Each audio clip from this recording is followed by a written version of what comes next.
Longtime fans of the show should be familiar with the lender formerly known as Sue Pullen, and I'm pleased to announce that she's back, fresh off a rebrand and ready to help as Sue Mackey. Sue is a certified mortgage advisor at Fairway Independent Mortgage, an equal housing lender who focuses on finding the right product for you and your needs. She has over 20 years of experience helping thousands of homeowners. Whether it's purchasing, refinancing, or even a reverse mortgage, Sue will help. Sue's licensed in 36 states now, so reach out and let Sue Mackey it happen for you. The best way to reach her is just give her a call at 520-977-7904 or in an email, spullen@fairwaymc.com. Fairway Independent Mortgage has an MLS number of 2289. Sue Mackey has an MLS number of 206048. That email again, spullen@fairwaymc.com, and that phone number is 520-977-7904. Shoot Sue an email and let her know she needs to update that address. So the intent of that contract was like, let's find out. Mm-hmm. Because we've got a scenario on our hands where finding out could mean that we balance and it just stays down here and dings around. Finding out in that scenario could mean that we drill for oil. And today we drilled for oil. Disclaimer time. This is where I tell everyone to lighten up. It's just a podcast. Trading is like that roller coaster at the amusement park. Thrilling, unpredictable, and potentially stomach-churning. What works for one person might leave another clutching their hat in the wind. Our hosts and guests, they're awesome, knowledgeable, full of insights, but we're not financial advisors. So don't rush to make any investment decisions based solely on our banter. Always consult with a professional or do your own research. Plus, let's face it, we like to have fun, laugh, enjoy the trading ride together. It's all in the name of good podcasting fun. So remember, take it easy, don't bet the farm, and keep your seatbelts on at all times. Thank you for listening. Is this thing on? Hello? Test. Check. 1, 2. Hello, everybody. Welcome to the China Shop, home of the Band of Traders podcast. I'm Sad Cat Kyle, and joining us tonight, we've got Baba Smugga and Bear Goes Long. How's your week, guys? Not bad. How was the week? You should be able to answer that question for me, Kyle. Yeah, I know yours was good. I got mine. Get out of the way so you can see it here. I wear my stuff when my team loses too. I actually had to pull this out of the washing machine because I was afraid you would think I was afraid to wear it after the. Well, no, I don't think that you would be afraid to wear it. I'm proud that you're proud enough to wear that, and I think it's like a handshake loss because that was respectable. That's a damn good game. That really was. Last minute. It was in play, or the last 2 minutes. It was still. Honestly, I think the biggest mistake that AZ had was that Caleb Love given too much time on that second half shot. Yeah. That 3-point to close it off. Oh man, yeah. He hit that from so deep too. That was wild. That was a dagger. I actually jumped up off of the couch and I think maybe woke up Joe. I think when that shot hit, that was when I knew our chances of winning that game were done. That was pretty early. I was not sure we had secured it at that point, but that was fun. They were keeping it well within. Once they got, I don't know. Yeah. I'm not wrangling cows, J-Mac. I made it back. Also, I noticed the picture on the sign that you sent said orchard. Yeah. So orchard, not farm, not ranch. But have we started the show? What are we doing right now? This is banter, I think. Okay. Yeah. All right. Do you have any show news? I have no show news. All right. Well, let's see. Dan Passarelli, I've got him set up to go out on Thursday, and then they've got a Graham Glover episode. He's coming back to join me on Tuesday. I think we got set up to record that. And that one will go out to replace the weekend roundtable while I'm out of town on the weekend of the 5th. And yep. Baba, you're out of town that week too, right? I'm out of town the weekend of the 5th, so that would be, I guess, in 2 That's next Fridays week, from right? now? Next weekend, right? The 4th. The 4th, 5th, and 6th. I'll be going. The 4th, I'll be going down to Augusta, Georgia, for a little thing called the Masters, with a couple of guys who we've gone together quite a few times. So it'll be a good little break from the monotony of busyness on the weekends and soccer games and all that stuff, and we'll be down in glory land, man. You don't take any of the kids or wife with you? Or anybody?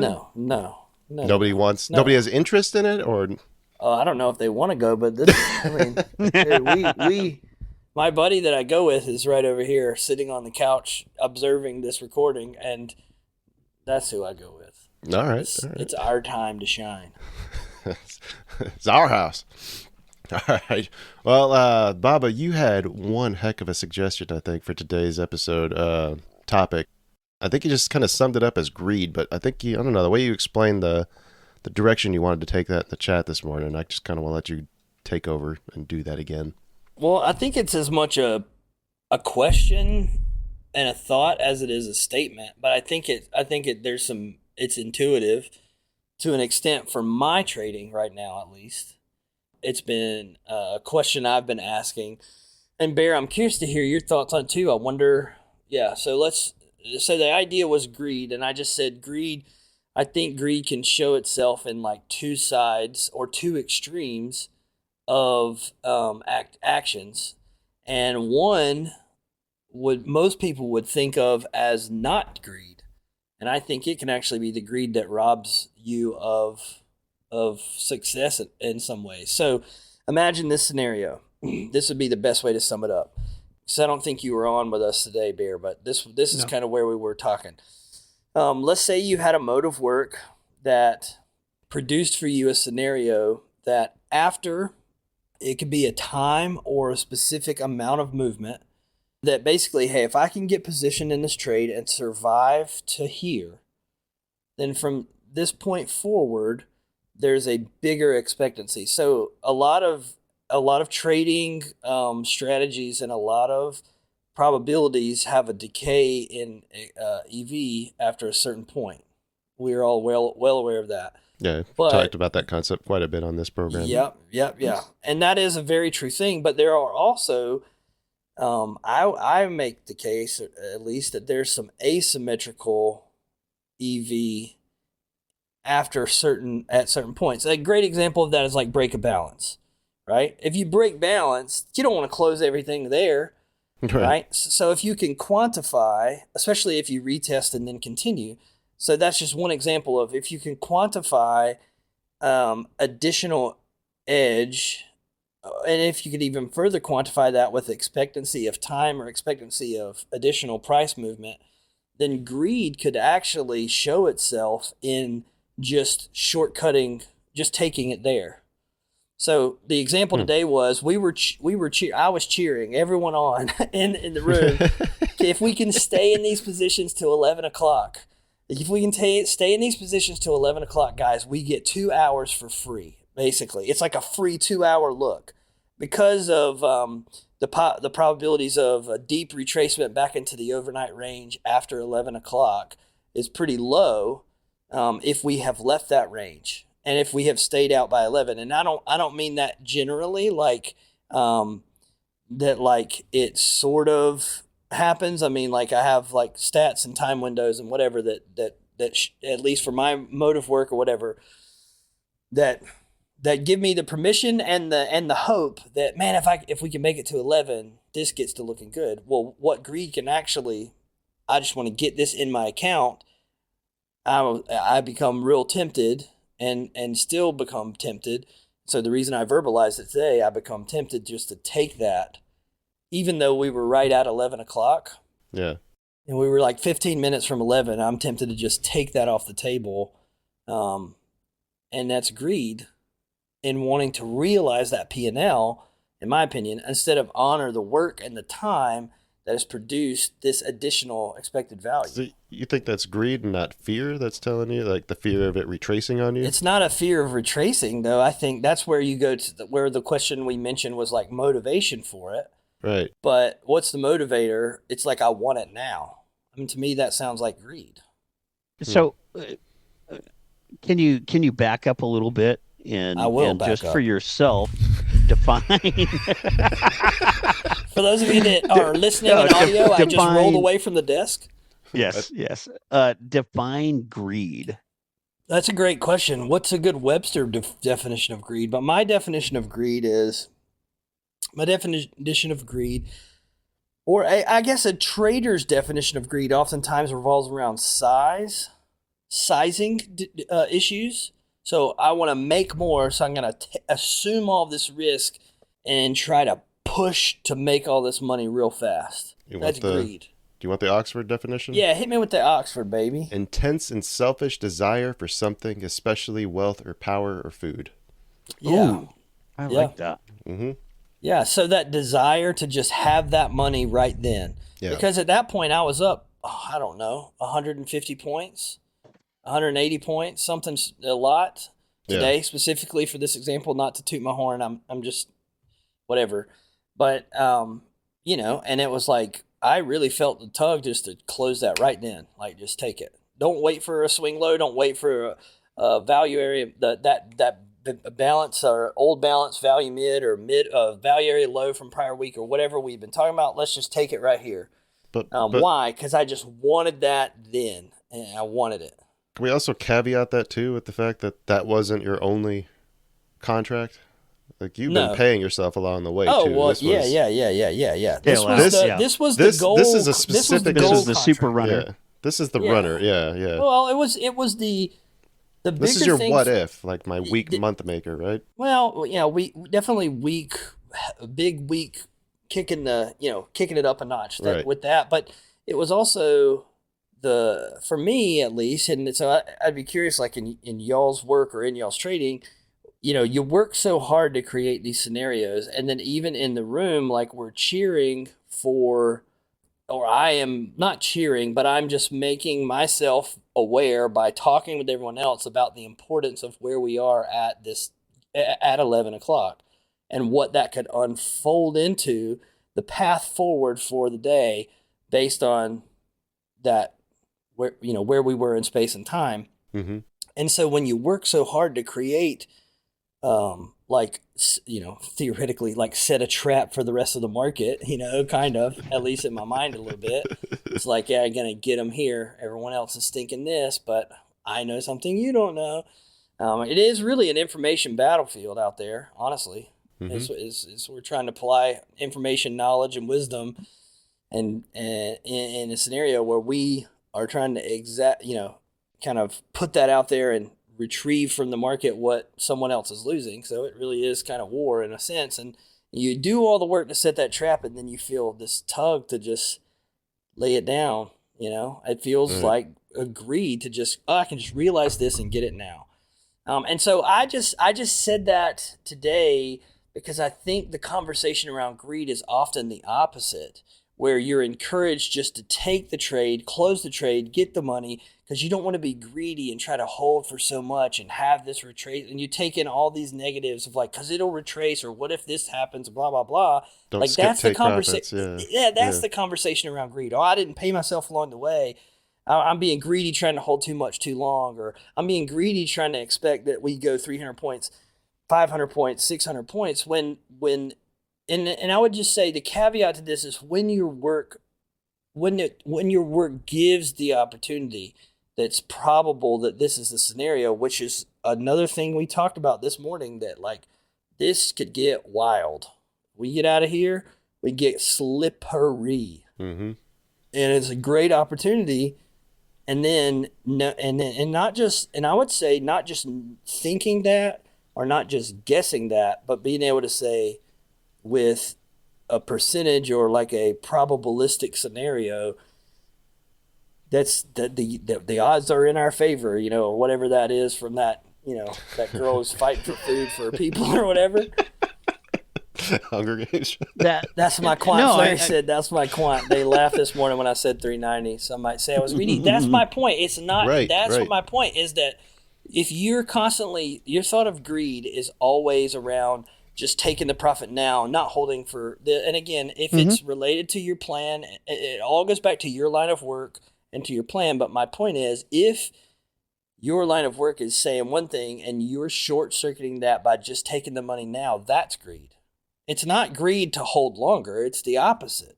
Well, it's you're not talking about just holding it because you feel like it. You're talking about having like actual like work that tells you that this needs to happen. Shoot. I mean that goes back to the honor of the work side. But did you see that? Yeah, I say respect. You say greed, I say respect. That's what I'm talking about. Respect that work. Yeah, I mean, and there's different types and different sides of greeds, and that's definitely one of the things that I've struggled with. Especially my conversations with Sean, because he's he's very strongly on the side of greed is good. You can almost hear the Gordon Gekko speech It's going not just greed. He talks about all of them. Anxiety's right. good. All of those But things. but his focus and his definition of greed revolves around greed is I'm going to protect what I have. And so his emphasis is greed is the part that, when you're up for the day and you start to slide back down, is going to say, no, don't give it up. I already earned this. I'm going to hold on to it. I'm going to lock myself out and walk away. And I'm like, cool. I want to feel that. I don't feel like I've ever felt that. Usually what I have traditionally identified as greed is, go back to the Webster definition, and which, just to clarify, I've started calling like lust and desire, that lust and want and desire of, ooh, I see this big pile of points. I want it. I want it. I want it. And oh, if I just size up, I'll get it faster. So I should size up. I should size up. I should size up. And that like crazy full on tilt, stupid impulse. So that's why I went back and I was like, okay, define greed. Yeah, and I don't know if I thought through the whole of greed as a definition and all that. What I went to anecdotally is how have I heard most people talk about it? And it's usually not. It's usually the greedy person is the person that's holding for too much. And I have felt and thought that before, but then to the flip side, it's like, well, then why ever do the work to give probabilistic scenarios to movements that are extreme, quote unquote, if you're just essentially drawing a picture of what you're defining as greed and then saying that that's bad and I'm not going to go for that. Like that's, I was like, man, I feel this feeling I'm feeling today of being tempted to just close this out because of that feels like that doesn't feel like the right decision, and it also feels like greed. That definition of greed feels, that conversation around greed in my own mind and internally feels like a very different conversation than I've heard most people have when they talk about it. So most people's issues, I think, is that they have a hard time separating greed from like feeling the greed and like having like an actual reason to be greedy. You know what I mean? Yeah. Like most of my issues with greed are when I try to push targets because I start to count dollar signs and I'm seeing like, oh, if I get up to here, this hits my target. That's greedy. I have no reason for pushing it past there when I know that this is the expectation of the trade is to come to this swing high. When I start pushing my targets past that, then without precedent. Well, and there's the magic word, that right? That is, yes. Yeah. I saw that one yesterday when I was like, I'd sit a minute in my mind. I'm like, oh, if I hold this trade to this point, I hit my target. And at that point, I anchored myself to the target, and Q hitting that point and that result, and not the actual. I stopped listening to the market. I started telling the market, I want to go here.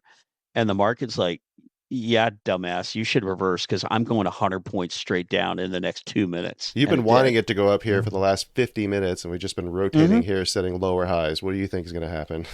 Yeah, and I really and that's why today I struggled because I'm just trading a single MNQ, and I watched I watched this trade go down, and I think at that point where I was at, I needed like 70 points. And so it rolls past the 70 points. And I'm like, okay, I've hit my target. I've got my $200. And I'm like, I was like, okay, don't be so hasty to just drag your stop. Actually look at it, look at where we're at on the chart. I'm between the zones. This is a good spot. It should honor the work. It should keep going down to this lower spot. And that was a big struggle. I'd saw it like 2 days before where it came down and kind of paused for a second right at my little $200 target point. And I panicked. I got that fear, the FOMO, the fog bee, the fear of giving back. And I was like, oh crap. And I dragged my stop down. I've never, ever in my life heard someone say fog bee. That's interesting. I know, that's a new term. But I dragged my stop down. And the moment I drop it, I hear, like order filled or whatever, and then it immediately dropped like 30 more points, and I'm just like, Yeah, yeah, I mean, yeah. Yep. Or you've got a target and an upside target. I'd like to caveat this whole thing with two things. One, if you're trading on the right side of trend, typically you're gonna run out of contracts before you run out of targets. Like, Mhm. I mean, come on, like that's Yep. and that's okay. So we're not talking about being frustrated about that or whatever. Mm-mm. I think the other thing is, and I guess in the same concept, like you have to target something. Yeah. Um, I was targeting VWAP 20-day VWAP on my Yeah. ES short, and Yeah. I thought I was being greedy shooting for that, and I left 70 points on the table on that trade. Well, I messaged you, I think, and said, I hope you left that on or whatever. You're like, I just came I back to couldn't. look, I got had to it. a daily No, target. I was saying, yeah. I hope you left that target because Oh, I that did, was yeah. what you were shooting. That was your Yep. goal. I was hoping you didn't move it or whatever. For me, the thing that is a little bit sticky for today is that I had to go deal with some stuff. Oh, that's It's right. a long drive, Yeah. whatever. So before I left, I was like, how much of it, do I want to leave this running while I'm gone? Blah, blah, blah. And How tight was do you like, get your stop? do what? How tight do you move your stop? Well, I knew where my exit was going to be. I knew where my stop was going to live because it was going to hide behind what I felt Mhm. was probabilistically unlikely Some good structure, yeah. for a retracement. So I was comfortable with that side of it. I like what to target. We're already way down here in this 4 hour, like the origination of this 4 hour move in a. Those have to be like just hold till close almost, Yeah. right? So I was like, it was either hold the close, but then Or wait till the last hour for a new load. or wait to the last hour or whatever. And so I put I just put my exit down in those 4 hour Yeah. whatever down there, and I was like, if you'd have told, and the question I asked myself was like, if you'd have told me this morning, I'll give you fills here, here, here, here, here, and here today, and you don't have to do anything. Would I have taken that? Yes. And then looking back after the market saying, these are where your fills were, and this was your process or whatever, is that like, did you do, what you wanted to do? I would have said, yeah, for the most part. If I didn't have to leave to go away to take care of some things, and I could have been a little more like capable of checking on my stuff throughout the afternoon, I would have probably just X'd that contract and came back at 3 and see where we are. But Do you not have server side orders, or do you have to worry about like losing connection or something? Cell phone reception where I was going to be is dodgy. So like being able to check on something, and I didn't know how long I was going to be there, and I didn't want to leave if let's say I put my target, way down somewhere, and we just happen to not ever get there, then I'm going into the weekend.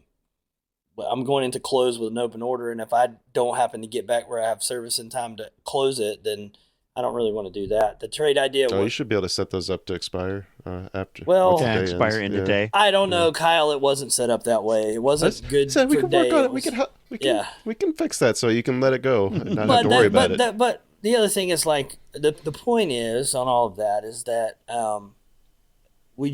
everybody that trades, you click a button to make money. We don't need to be so simple about.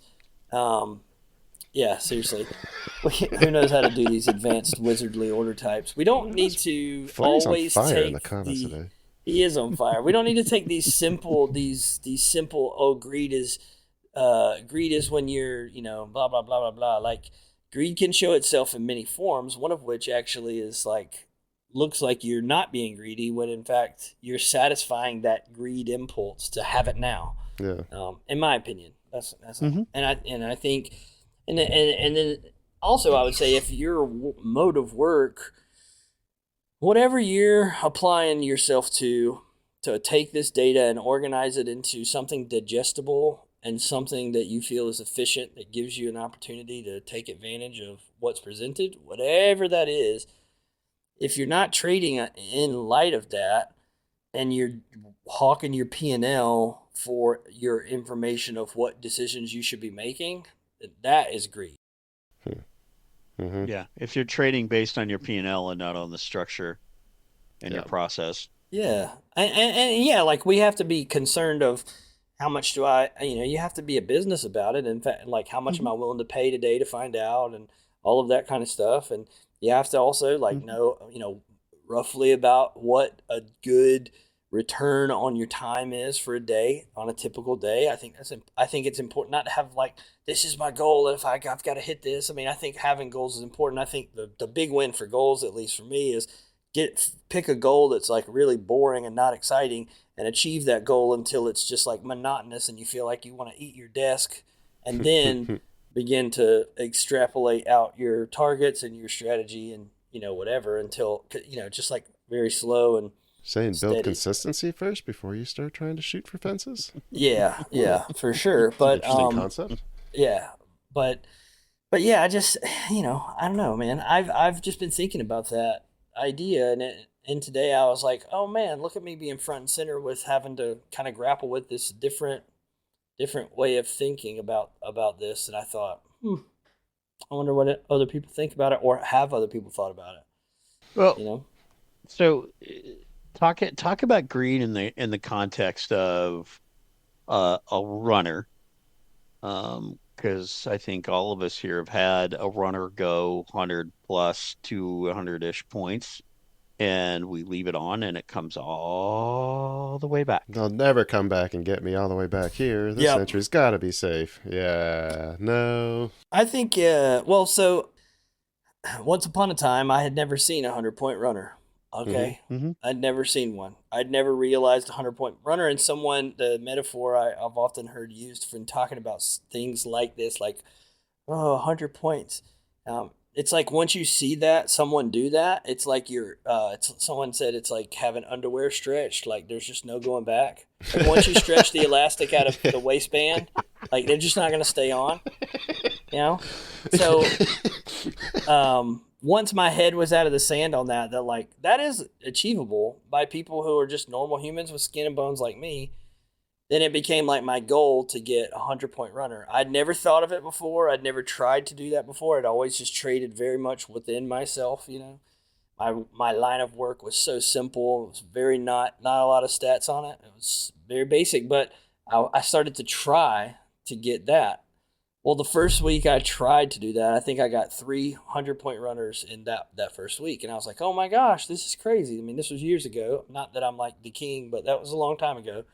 And then my process with that, to your point of letting them come back, then I was like, okay, let's get 125, let's get 150, let's get 175, let's get 200, let's get let's get 300, let's get 350. FOMC day. Yeah. And how far can we push it? And what I realized is then that was kind of like a break from reality. It almost became like a game. It was like, this contract literally doesn't matter to me, because I would get a little annoyed when it would go like 125 points and come all the way back. I was like, oh my gosh, it was a micro at that point, but like, I left so much money on the table.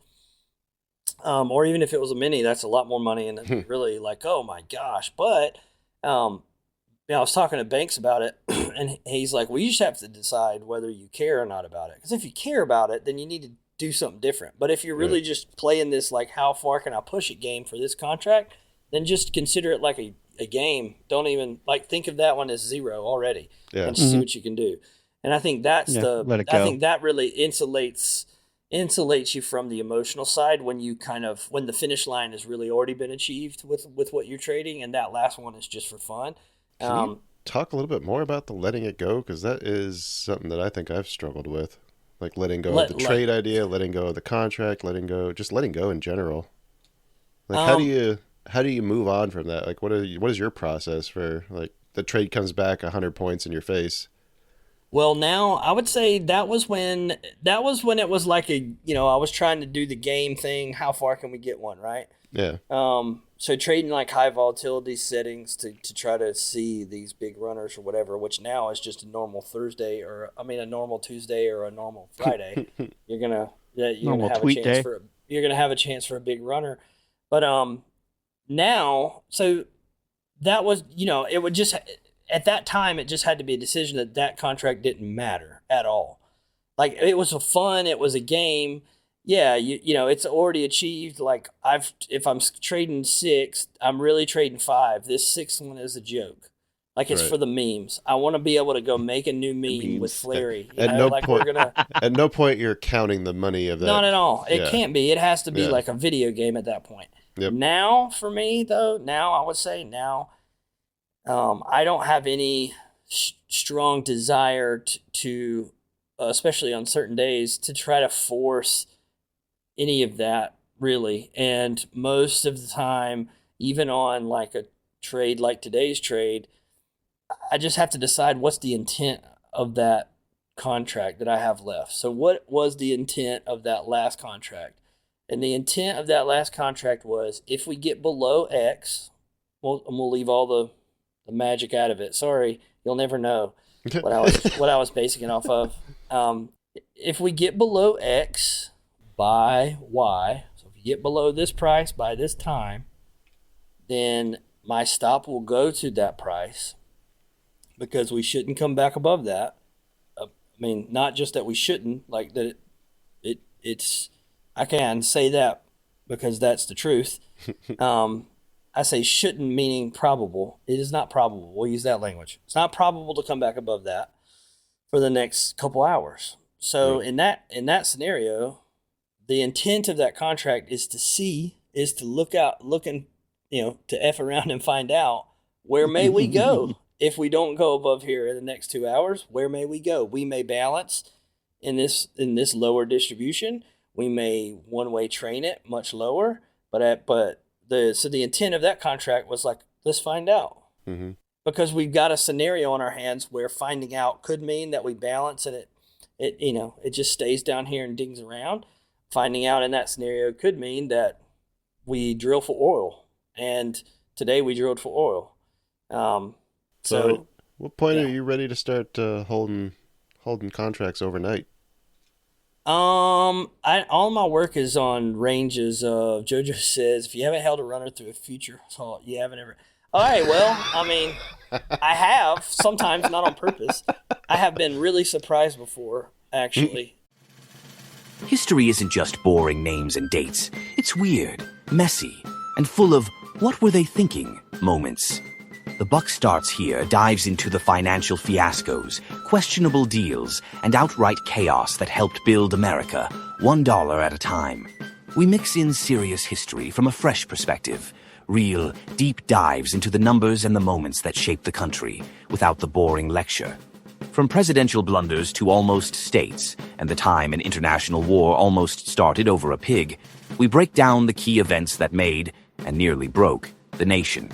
It's the fascinating, untold history you won't find in the textbooks. Subscribe to the Buck Starts Here podcast for a deeper look at presidential history that's anything but dull. Longtime fans of the show should be familiar with the lender formerly known as Sue Pullen, and I'm pleased to announce that she's back, fresh off a rebrand and ready to help as Sue Mackey. Sue is a certified mortgage advisor at Fairway Independent Mortgage, an equal housing lender who focuses on finding the right product for you and your needs. She has over 20 years of experience helping thousands of homeowners. Whether it's purchasing, refinancing, or even a reverse mortgage, Sue will help. Sue's licensed in 36 states now, so reach out and let Sue Mackey it happen for you. The best way to reach her is just give her a call at 520-977-7904 or in an email, spullen@fairwaymc.com.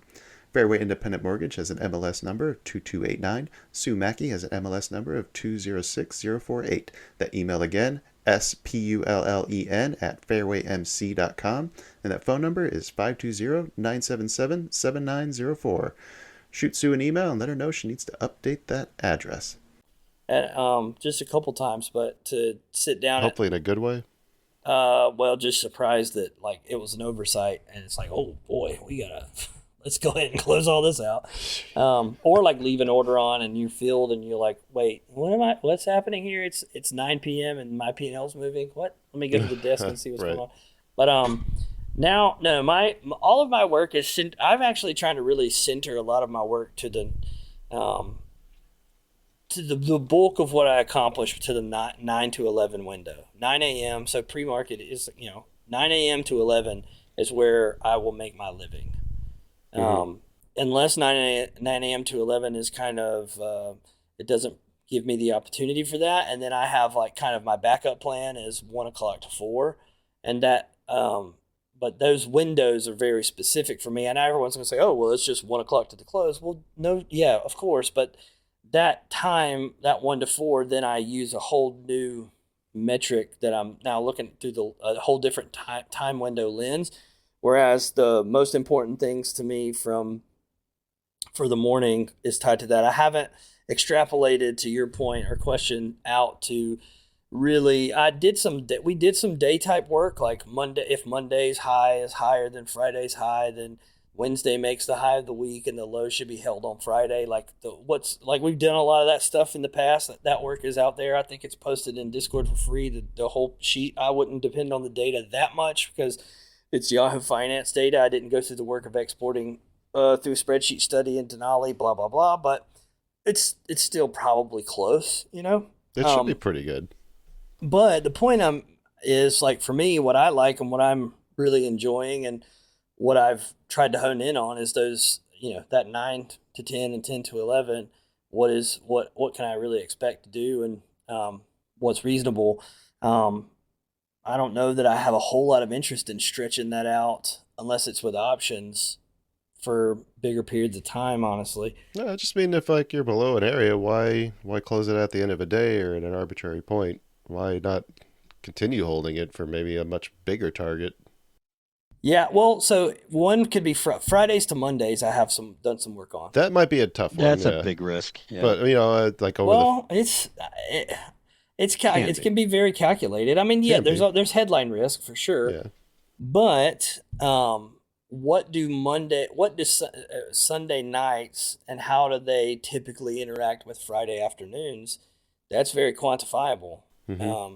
I mean, you can use a mousetrap to get your entry, but if you have an idea of what's likely, you can exploit that if based on just what you just said, not an arbitrary we closed Friday, but based on where we closed Friday, it's probable that Monday interacts in this way, so I can hide my stop here, and if that allows for that, then that might be something to think about. And that could be said for Monday to Tuesday too. I mean, yeah, for sure. There's a lot more that can be dug out from some of that for some bigger things. Or to Fleury's point, if you lose something big on a larger time frame, then there's probably this idea of holding deeper or whatever. But this episode's gonna get copyright pinged. Yeah, sorry. ESPN just let me know what was going on. My bad. I think we pretty much covered that one then. Is there anything else you guys want to say on greed, or should we? Yeah, I did want to throw it in, Kyle. You were talking about letting it go. How do you let it go? I think part of that is I've heard a lot of that, especially the pit traders talking about you need to let the trade go as soon as you put it on. It's like, okay, I've spent this money. I put my stop in, so I've spent that money. It's gone. If it comes back to me, cool. If it doesn't, that's just kind of my 2 cents. With my trade today, once I was able to calm down and get my stop into a spot that was comfortable, where I knew no matter how far it came back, I would at least walk away above my goal line. It made it easier for me to walk away. Yeah. And then, although honestly, I would have fudged that trade if I hadn't have switched over and started trading a combine account that, it was just to give me something to fidget spin. That's not healthy, but it worked. The harder part, I'd rather have a $5 or $15 account or whatever the cheapest one you can get, and just hold that for as long as I can, and let that be my fuck around and find out account. Yeah, and actually, I'm getting ready to set up an account with one of those notorious dirt cheap prop shops that I won't name, just for that exact purpose. It's purely a FAFO account, and gosh, I don't ever want to pass it because I don't want to pay them the fee. You might want to pick a different group then. Well, no, it's one of those. It's cheaper than paying for data. Yeah. So it's like, oh, okay, cool. Sorry, not the point. The thing I was struggling with more is, after the trade had already gone like 100 points, I'm like, shouldn't I be adding to this if this really is a trend day? And kind of where do I do that?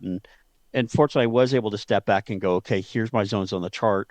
I'm going to wait. If it comes back into this zone, I'll look at adding. And I was able to do that. So, pat myself on the back. Yay. I've been working on that a Um, lot too, actually. The trying to get mhm, better at adding, like trying to come up with a methodology that I mhm. like and that I could actually execute faithfully. And I'm starting to come across something that I do like. And I'll tell you what, man, there's something that sucks about having your target like, here's my daily target. I need to hit this number. The price has to go all the way up here for that to happen. But if I could buy a couple pullbacks and scale a couple new highs, now that's much, much more reachable.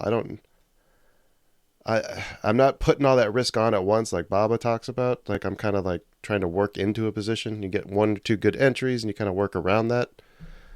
I don't know. I've been Mhm.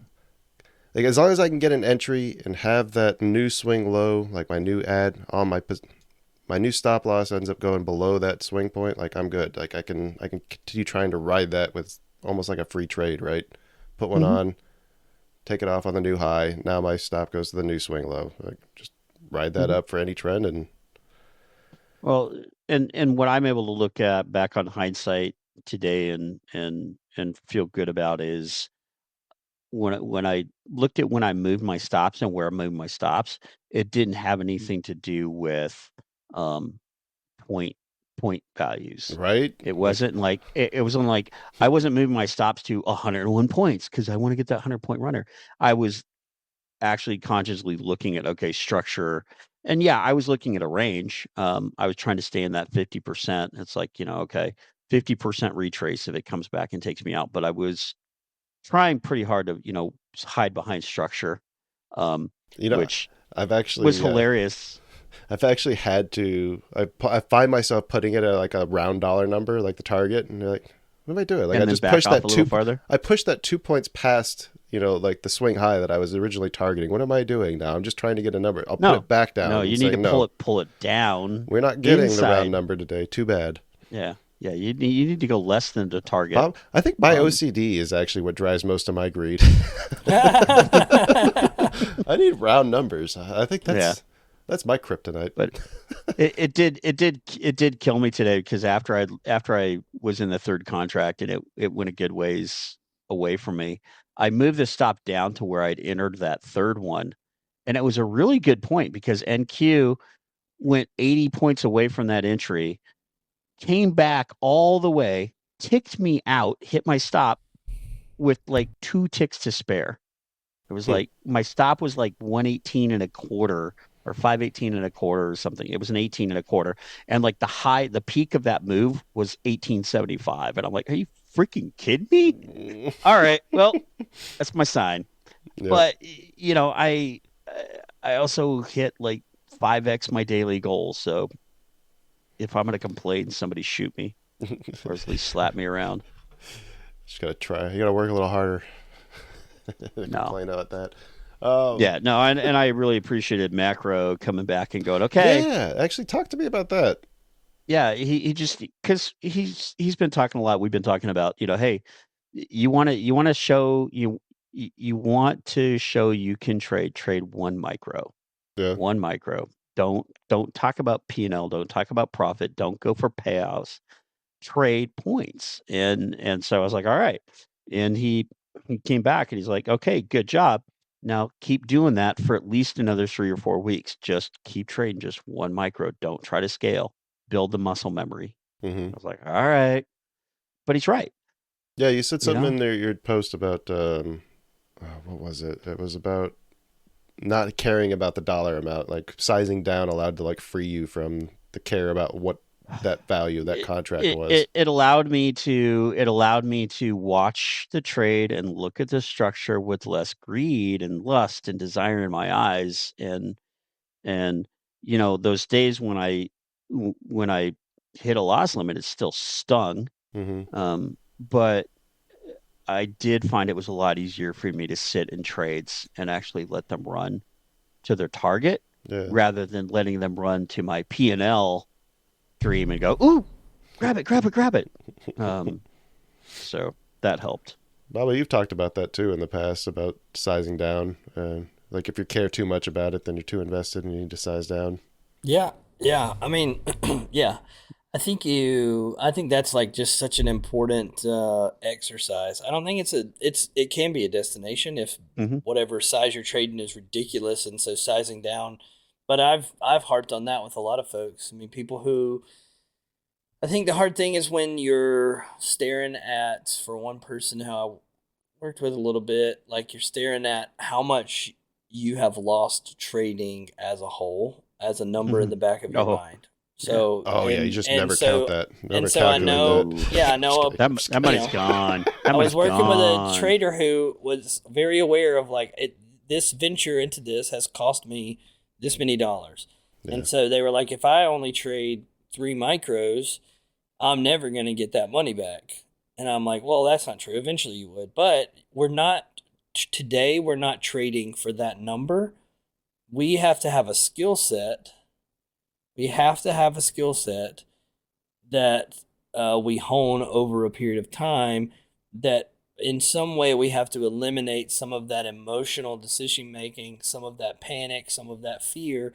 And for most people, one way to feel trading without all of that is to trade small enough that it doesn't really matter.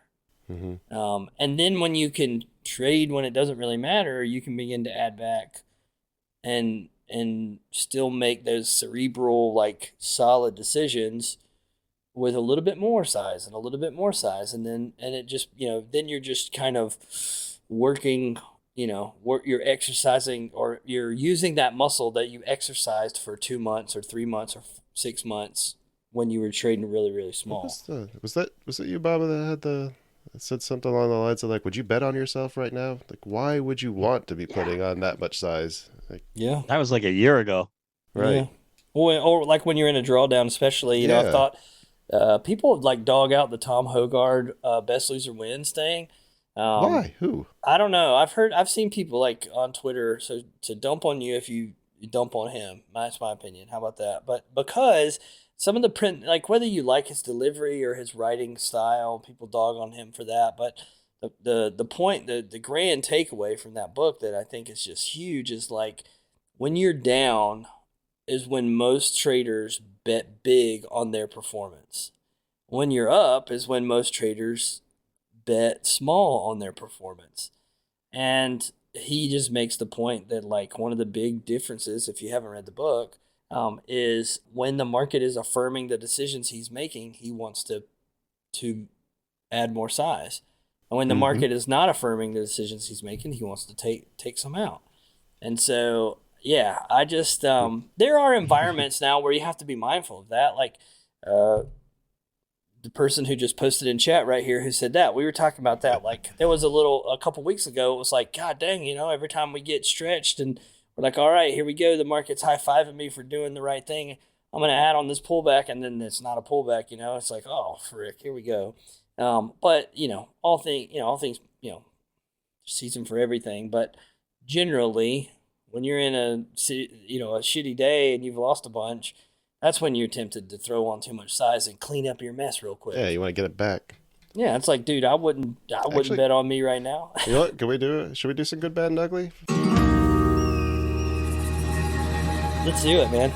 Let's do it. Because actually, I think I can talk about some bad or some ugly that I did today. And You can talk about some good too, Kyle. Well, we No can talk negative about some good. self-talk. Well, it's not negative self-talk. It's Rich acknowledging may that listen to this. I got away with something. Okay, me too. I put a trade on UB to clean up a mess because I didn't have any more drawdown left. I think I had $60 of drawdown left. I could have taken 2 ticks of heat. Not even 2 ticks. I took 1 tick, thank God, and made back everything else and put myself pretty much back at flat. That was the only reason I was able to take the good trade that I took today that basically hit my daily goal for the day. Wow. Yeah, that sounds like a FAFO trade. I got very lucky. Don't feel good about it.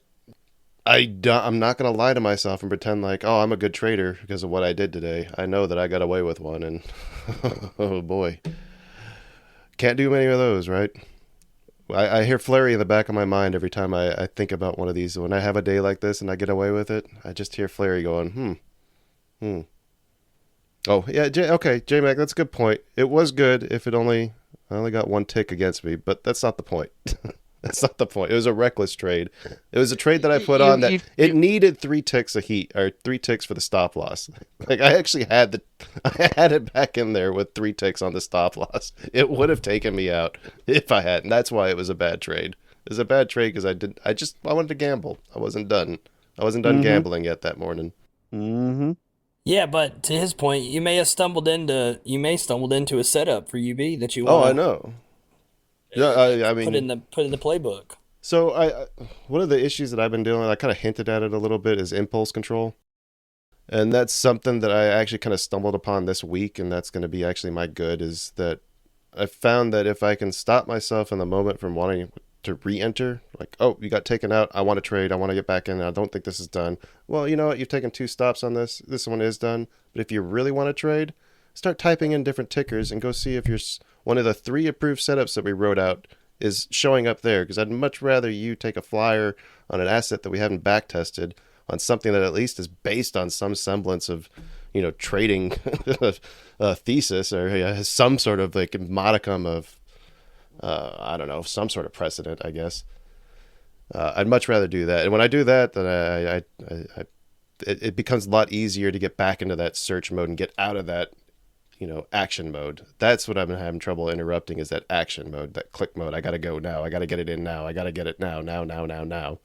I need to interrupt that. And I think I found something that might actually help.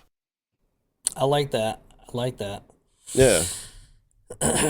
I think for me, just to that point of impulse control, the more confident I am or can be in what I expect, and not just pull a feather out of a hat and expect something, but the more confident I can be in that, the more I want to wait for the things that I know I have work to back up. You know what I mean?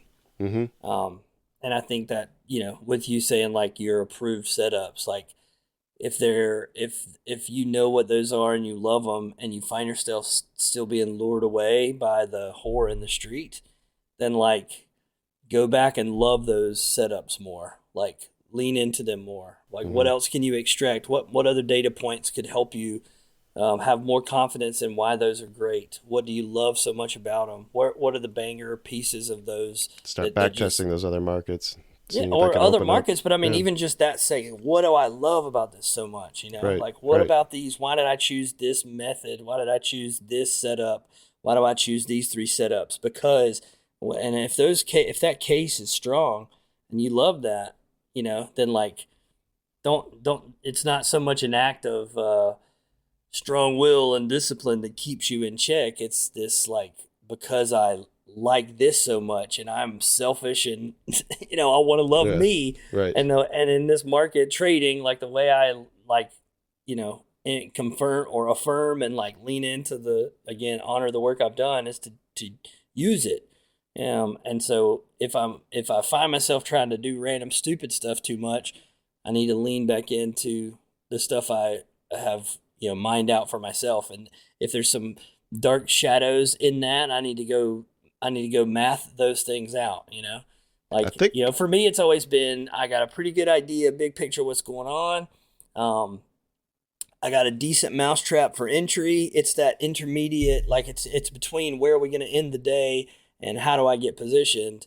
It's that intermediate that's typically been kind of like a little frustrating, that can kind of pull me out to doing something stupid, especially in the past, like something way off the playbook. I think what I really need to do, hearing you talk about that, is to go back and look at the ones that failed more. I need to have a better understanding of like why I shouldn't be re-entering on these trades or clinging to this idea when this structure breaks or when this point gets taken out. Yeah.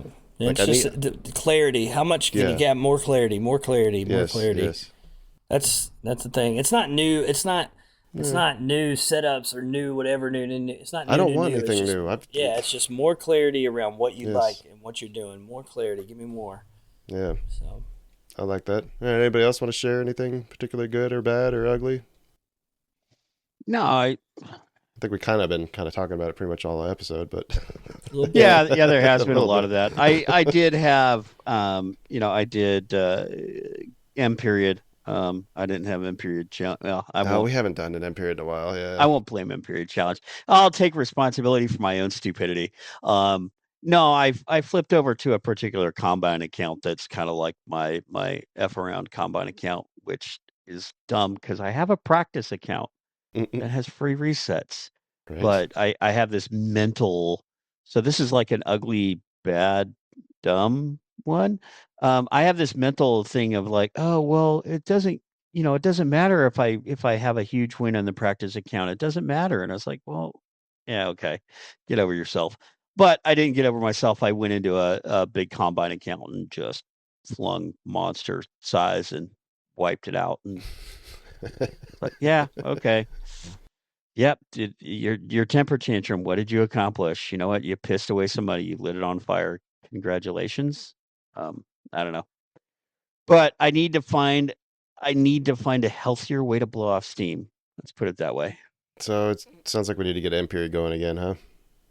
Yeah, if for no one else, then just Yep. Bear. All right, Bear. Whenever you feel, Bear, I'll come sit with you. It's just on Fridays I've been at the desk so much. It's so hard for me to I pull know. myself back to the desk. I'm so sorry. I know. Because Kyle, I feel agree. like I kind of I kind of phased myself. That used to be really fun, and then I just phased myself out of like showing up hardly ever. And I know y'all still do it from time to time, and it's fun. But I need to get the kid doing it, man. He's really fun. Maybe we need to reevaluate when we're doing it. Maybe Friday doesn't have to be the day. Maybe it can be a Wednesday or something else.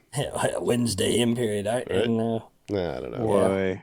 It's All getting right, warm weather too. It's golfing season, you know. I know, So I I'm know. getting tea times now. You brought up the kid. I listened again to that interview with Flurry and the kid. How many people here tried to do something hard as soon as they finished listening to that episode? I know I did. You know what I did? I sat down and I started looking at a lot more things and going, is that trading or is it gambling? Am I trading or am I gambling? And I'm like, fuck, I'm gambling. Fuck, I'm gambling. Yep. That's been in my head a lot. And I've started using it to call myself out. I'm like, dude, that's not a trade. That's a gamble. Yeah. If a 17-year-old high schooler can call himself out on this, then I can. Yeah. Yeah. And it's like, okay, what do we do with gambles? We flatten them, but they might win. No, that's the problem. Yeah, that is the problem. That's the problem with, no offense, Kyle, that's the problem with that trade he did today. Yeah. It wasn't because it's probably a legit setup that you could repeat. It is a legit setup. But it was a Hail Mary pass that was like, it worked out. And I'm glad it worked out. But in the long term, the more times you do that and it works out, the more tempting you are because that behavior is giving you what you'd hoped it would. Yes. Ask me how I know. Yeah. Well, believe me, I recognize the red flags all around this. Yeah. All right. I didn't mean to take us. I didn't mean to throw us all the way off the tracks. You're good. Let's see. This week for me, the good probably was today was a banger for sure. But I think it's always fun when Fridays, bring with them a P&L that's a little outsized compared to Monday, Tuesday, Wednesday, Thursday. That's fun. But we're almost at the end of the quarter. But you've been kind of crushing it this whole start of the year. It kind of feels like. Am I off on that? Is my recollection wrong? You're not. And I've had some goals, and this has been a good little stretch. I've been working really hard in the background for a big stretch of this year on some work, and again, it's not setup driven work. It's not. Hurricane. Do what? Not even the hurricane stuff. That's right. It's not that kind of thing. I mean, in the background working on, but it is, it's trading related, but it's just, it's perspective giving work. I think it's the best way to put it. And so I've just been grinding on some stuff and see it coming, to making its way out into, better informing me of like what I need to be doing, when to set my mousetrap, I guess is the way I would put it, or how, and even what to be looking for and some sounds of that. Like a town hall name. That's what it sounds like. Yeah, maybe. Maybe. We'll see. I think I need to tighten a little bit up, but I'll tell you what. My good for the week was not today's trading or any of the other days. I want to tell you this because you know my win rate is typically in the 40% range. Yep. And that's one thing that I have felt like I wanted to improve, but I was unsure of how to improve it. Because honestly, I feel like what I'm doing is like great, or I wouldn't be doing it, right? Yeah. So my goal was to try to bring my win rate up without really changing my entry. Like, okay, I see this, now I can hit this or whatever. Yeah. I wanted the environment that I would set that mousetrap in to be more possible that mousetrap catches a mouse, for metaphor's sake. And so that's what I ran down the swam down the river of here for the last stretch of time. And one thing that's really cool is I began to target like a 60 to 75% is what I wanted to reach for. Now, it's not going to always be this way, but that's where I really wanted to push way past that 50% threshold. Yeah. And I thought I didn't know. I don't know I think that's possible, at least the lower end of that. On the whole, not every day, but on the whole, I think that might be doable. I think, based on what I'm working on. So you trying to keep the same win rate with the same expectancy too, because that I think might be the trouble. Right? The expectancy, it depends. There's like a layered expectancy. Yeah. It's a little more to get into than right now. But point is, with the setups I'm targeting, that's what that's what it should be. And this week was 67%. God damn, dude. So to have that as like what I have back tested and seen as possible, and then to realize that over the course of not 1 day or 2 days, but over the course of 5 days, that was like the most rewarding.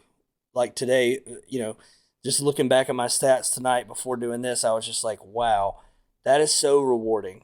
Because I have hours and days and days and days of time tied up in trying to squeeze a little more juice out of this lemon, and it just feels like crossing a little bit of a finish line or something, as weird as that sounds. So shout out that was my good. And I know that sounds like bragging or something. No. And I don't mean it that way at all. I think you set a goal and you hit it, man. That's what we celebrate here. That's the point of the that's segment. Cool. That's a culmination of a lot of hard work. Yeah, dude. Yeah, dude. Years, pat yourself on the back. Really. That should feel good. The bad for this week, the ugly for this week is I entered a trade with, it was supposed to be 5 micros, was 5 minis, and that's a big mistake. When did you do just that? from What was this on stream? This was a pre-market trade. I closed it immediately. That was the other good, is as soon as I was like, whoa, and I literally closed it for like no money. Like $120 or something. It was probably hurt my stats on that from a expectancy standpoint, but I was like, yikes. That could have really made a mess that was tough to clean up. Talk about a 15-point stop with that. If you're planning to trade 5 to 7 micros because you're trying to work on something, that's a tough pill to swallow if you make a mess. Mm-hmm. Yeah. And then I don't know. Today I'm not frustrated. I don't think I was greedy or dumb, but I do look back and think like, oh man, I should have just left that one completely alone.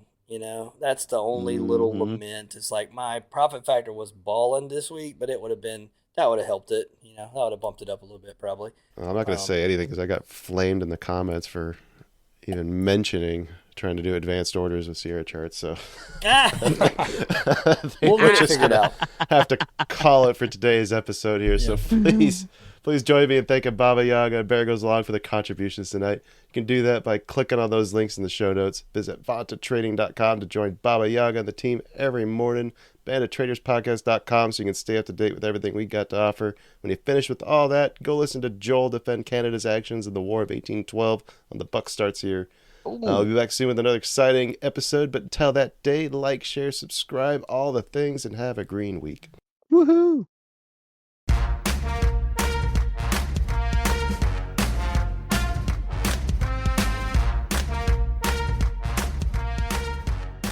This podcast is intended for informational and educational purposes only. It does not constitute financial or investment advice and should not be construed as such. The hosts, guests, and contributors of this podcast are not licensed financial advisors, brokers, or professionals. Any trading or investment decisions made based on the content of this podcast are solely at the listener's discretion and risk.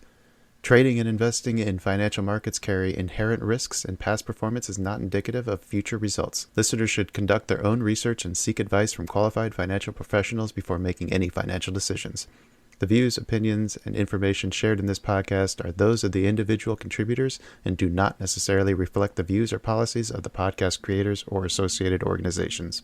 Produced by China Shop Productions.